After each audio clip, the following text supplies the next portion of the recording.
He will then proceed to argue that it is he who gives the season and the years, and is the guardian of all that is in the visible world, and in a certain way, the cause of all things which he and his fellows have been accustomed to behold. Clearly, he said, he would first see the sun and then reason about him. And when he remembered his old habitation, and the wisdom of the den, and his fellow prisoners, do you not suppose that he would felicitate himself on the change, and pity them? Certainly, he would.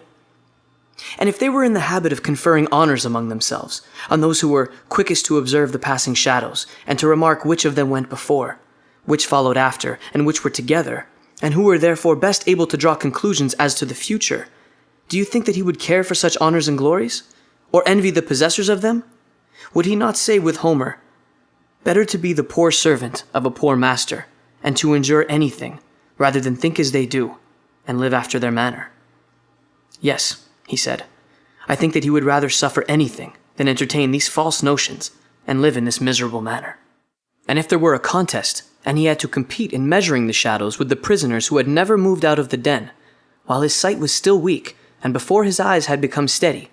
and the time which would be needed to acquire this new habit of sight might be very considerable, would he not be ridiculous?